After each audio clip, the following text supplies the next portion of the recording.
4 बार मुख्यमंत्री के रूप में उत्तर प्रदेश की कमान संभालने वाली बहुजन समाज पार्टी की मुखिया मायावती की गिनती आज देश के प्रमुख सियासी नेताओं में की जाती है। 15 जनवरी 1956 को पैदा होने वाली मायावती का आज 67वां जन्मदिन है, लेकिन आज उनकी सक्रियता को लेकर काफी सवाल किए जाते हैं। भैया आइए इस वीडियो में हम बात करेंगे आखिर कैसे एक बड़ा चेहरा जो कभी राजनीतिक गलियारों में अहम और एक एग्जाम्पल के रूप में देखा जाता था, वो आज क्यों सवालों के घेरे में है, आज उनके पार्टी के परफॉर्मेंस को लेकर क्यों सवाल किए जाते हैं। नमस्कार, मैं गौरव कुमार पांडे हाजिर हूं यूपी तक पर। बहन कुमारी मायावती जी जिंदाबाद। मायावती का जन्म 15 जनवरी 1956 को दिल्ली में हुआ। मायावती के पिता का नाम प्रभुदयाल और मां का नाम रामवती था। मायावती का पैतृक गांव बादलपुर उत्तर प्रदेश के गौतम बुद्ध नगर जिले में है। मायावती 6 भाई और 2 बहन हैं। मायावती की मां ने अनपढ़ होने के बावजूद अपने बच्चों की पढ़ाई में खासी दिलचस्पी ली। मायावती ने 1975 में दिल्ली के कालिंदी कॉलेज से स्नातक की डिग्री हासिल की। इसके बाद 1976 में उन्होंने गाजियाबाद के VMLG कॉलेज से B.Ed की डिग्री ली। बाद में उन्होंने दिल्ली यूनिवर्सिटी से LLB की डिग्री भी हासिल की है। शिक्षा पूरी करने के बाद मायावती ने शिक्षिका के रूप में भी काम किया, मगर इसी दौरान मायावती की मुलाकात हो जाती है कांशीराम से, अब जिसके बाद उनकी जो है पूरी जिंदगी बदल जाती है। यहाँ पर मायावती के पिता चाहते थे कि वो जो है IAS बने, लेकिन उनकी बेटी पर कांशीराम के इस असर को देखकर वो खुश नहीं थे, मगर मायावती ने धीरे धीरे कांशीराम के मिशन के साथ जो है जुड़ना चालू किया। बाद में उन्होंने सियासी मैदान में कदम रखा। सियासी मैदान में सक्रिय होने के बाद मायावती ने कभी पीछे मुड़कर नहीं देखा। सियासी मैदान में उतरने के साथ ही मायावती ने महत्वपूर्ण भूमिका निभानी शुरू कर दी।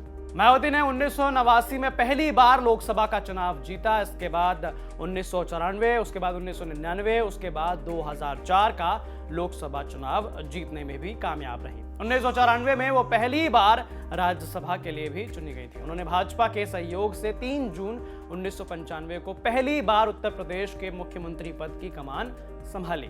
इसके बाद 18 अक्टूबर 1995 तक वो प्रदेश की मुख्यमंत्री रहीं। 21 मार्च 1997 को वो फिर से दूसरी बार उत्तर प्रदेश के मुख्यमंत्री के तौर पर बनी।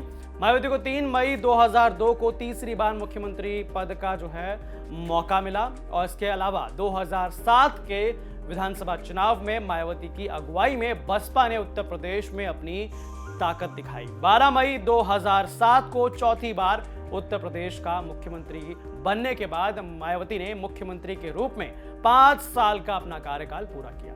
मुख्यमंत्री के रूप में कानून व्यवस्था को लेकर मायावती ने काफी सख्त तेवर अपनाया हुआ था, जिसकी वजह से आज तक जो है वो मिसाल दी जाती है इस मामले को लेकर।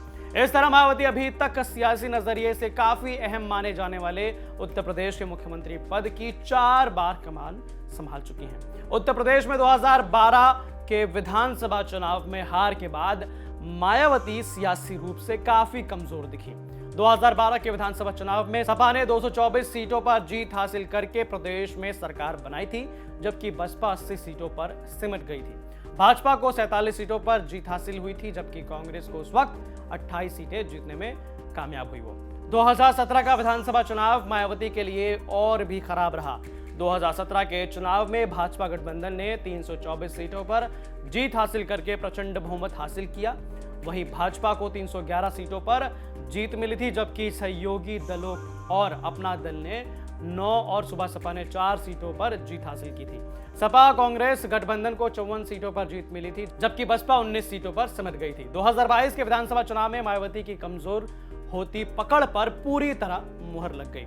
2022 के चुनाव में भाजपा गठबंधन को 273 सीटों पर जीत हासिल हुई, जबकि सपा गठबंधन 125 सीटें, कांग्रेस को 2 सीटों पर कामयाबी मिली, जबकि बसपा सिर्फ 1 सीट ही जीत सकी। लोकसभा चुनाव के नतीजों को देखा जाए तो उससे भी साबित होता है कि मायावती की पकड़ लगातार कमजोर पड़ती जा रही है। 2009 के लोकसभा चुनाव में बसपा 20 सीटों पर जीत हासिल करने में कामयाब रही थी। 2014 के लोकसभा चुनाव में उत्तर प्रदेश में मोदी लहर ने ऐसा असर दिखाया कि बसपा का खाता तक नहीं खुला। मायावती के लिए 2014 का लोकसभा चुनाव एक बहुत ही बड़ा सियासी झटका था। उत्तर प्रदेश में 2017 के विधानसभा चुनाव में बड़ी हार के बाद मायावती ने 2019 के लोकसभा चुनाव में समाजवादी पार्टी के साथ गठबंधन किया। सपा से गठबंधन करने का मायावती को फायदा भी मिला।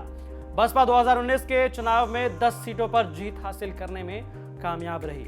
मायावती की जीत में सपा से हाथ मिलाने का भी खास असर रहा, लेकिन चुनाव के बाद सपा से बसपा का गठबंधन टूट गया।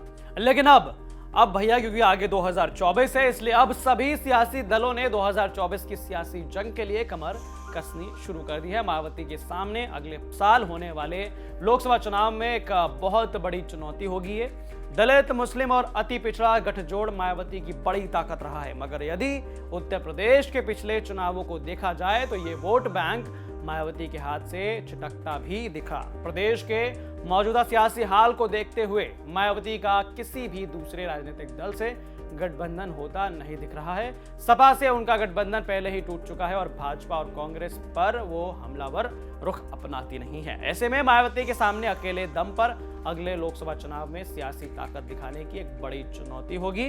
दलित मुस्लिम वोट बैंक को एक बार फिर अपने पाले में खींचने के लिए मायावती ने तैयारियां शुरू कर दी है। तो अब देखने वाली बात होगी कि ये सारी तमाम कोशिशें मायावती की कितनी सफल होती हैं और एक बार फिर से क्या वो टैग अपना हटा पाएंगी या नहीं। जो सवाल जो खड़े होते हैं उनके ऊपर, उनकी पार्टी के ऊपर, क्या वो सवालों का जवाब दे पाएंगी।